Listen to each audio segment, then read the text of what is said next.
Sebelum dua ormas ini tersebar, pada waktu itu muncul tiga aliran yang berbeda dengan mayoritas umat Islam Indonesia. Siapa aliran pertama? Yang pertama aliran lokal, bikinan masyarakat lokal, aliran kebatinan atau aliran kejawen, atau disebut manunggaling kawula Gusti, Islam sejati. Ini sudah muncul. Ini oleh Hadratus Syekh Kasyim Asy'ari dianggap aliran yang menyimpang dan keluar dari Islam. Mengapa? Karena kelompok ini mengajak meninggalkan ibadah kepada Allah. Kata kelompok ini, orang itu kalau sudah bisa ingat Allah terus menerus gak perlu sholat. Kata kelompok ini. Mengapa? Sholat itu kan untuk ingat Allah. Kalau udah ingat maka gak perlu. Dalilnya aqimis sholata lidzikri, dirikanlah sholat untuk ingat aku. Kalau sudah ingat berarti gak perlu. Loh, ini gak begitu. Sholat itu didirikan agar kita ingat kepada Allah. Maksudnya ayat ini perintah agar kita khusyuk di dalam sholat. Bukan berarti kalau sudah ingat terus pada Allah lalu gak sholat. Justru semakin rajin sholat, karena ini perintah khusyuk di dalam sholat. Mengapa? Para ulama menafsirkan begitu. Cuma aliran menyimpang ini menafsirkan disesuaikan dengan hawa nafsunya, pikirannya sendiri. Nah, aliran kebatinan ini sampai sekarang banyak menyebar di Indonesia, masih banyak. Saya gak tahu kalau di daerah kota wisata ada apa enggak. Insya Allah gak ada. Buktinya ada di sini semua. Entah kalau di sebelah ada yang nggak sholat, ada apa enggak di kota wisata yang nggak sholat? Ada. Ya mungkin itu sisa-sisa yang dulu. Ini yang pertama. Yang kedua, yang mulai menyebar ke negara kita ini Syiah. Syiah ini sudah mulai masuk.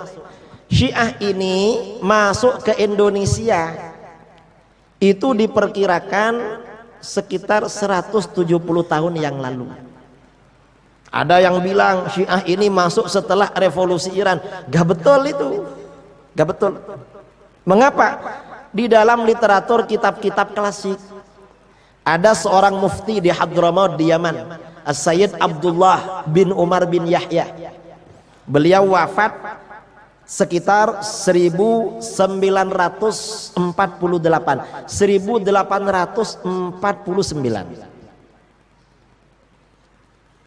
Itu ada orang-orang Jawa minta fatwa kepada beliau. Sayyid, gimana hukumnya? Ada sebagian masyarakat di Jawa kalau hari Asyura mengamalkan ritual orang-orang Syiah. Gimana ritual orang-orang Syiah? 10 Muharram mereka berkumpul berpakaian hitam-hitam, bukan jaket hitam ya, ini kan jaket, berpakaian hitam-hitam, laki perempuan, lalu mukul-mukul pipi sambil berzikir, ya mazlum ya Husain, ya mazlum ya Husain, meratapi gugurnya Sayyidina Husain. Apa kata beliau? Ini amalan yang sangat haram. Kata beliau, ini bukan haram ini, tapi syadidatut tahrim, sangat haramnya. Haram sangat, haram keras oleh beliau.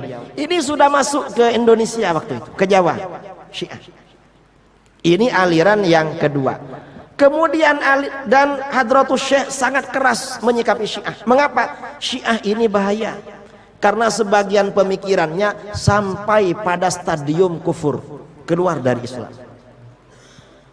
Kemudian aliran yang ketiga, karena pada waktu itu, sebelum itu di Mesir ya, di Mesir setelah Daulah Utsmaniyah ini lemah.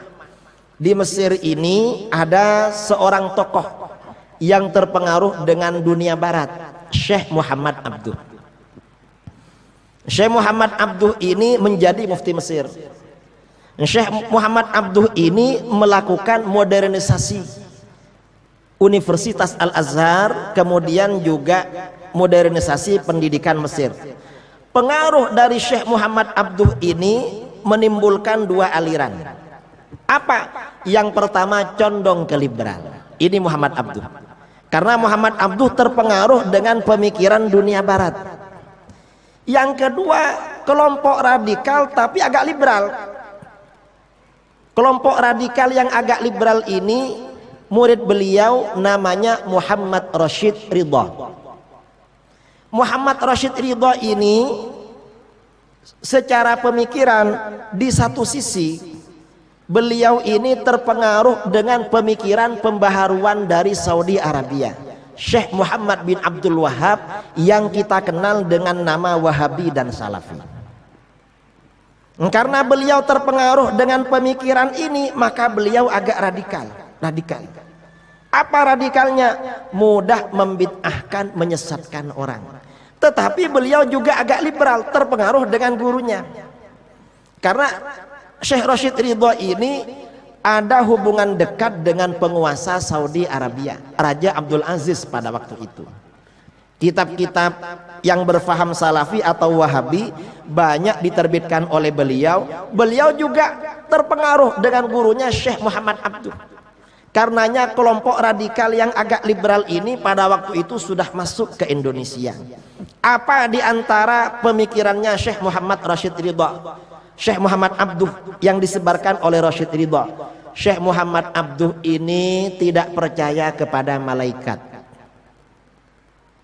Maksudnya agak percaya kepada malaikat artinya apa? Di dalam Al-Quran Rasulullah SAW di dalam perang Badar diberi kemenangan. Mengapa? Allah menurunkan ribuan malaikat. Kata Muhammad Abduh, itu bukan malaikat tapi semangat.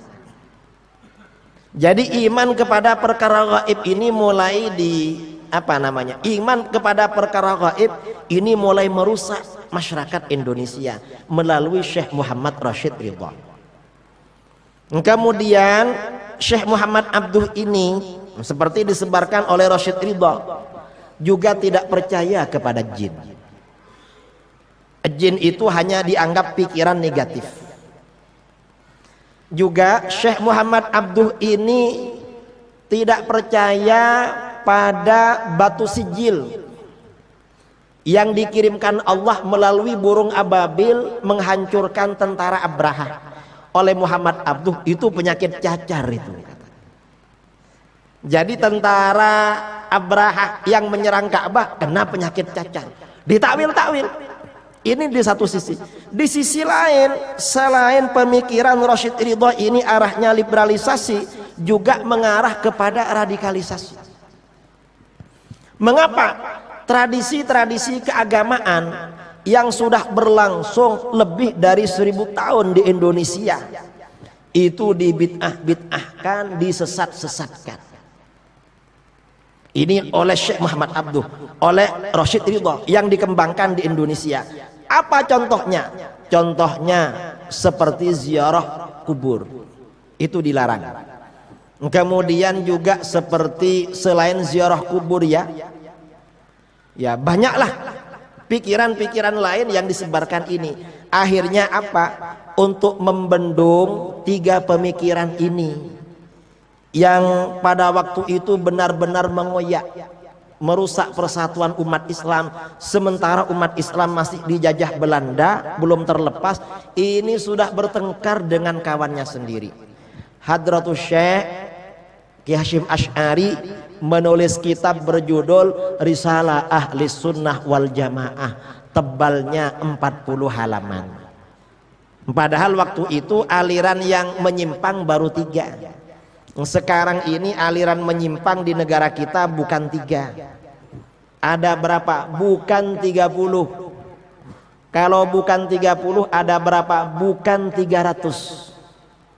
Tahun 2009 saya mengadakan penelitian dengan kawan-kawan di Pondok Pesantren Sidogiri, Pasuruan, Jawa Timur. Aliran sesat sekitar Jawa Timur itu diperkirakan ada 300 macam. Itu sekitar Jawa Timur. Setelah saya keliling-keliling dari Sabang sampai Jayapura. Saya pikir aliran sesat di negara kita ini bukan 300, mungkin ada 3000 dari banyaknya. Jangan dikira gak ada aliran sesat. Iya, sampian sholat di sini, tetangga sampian yang gak sholat kira-kira ikut apa itu? Belum tentu ikut apa. Kita ini gak tahu.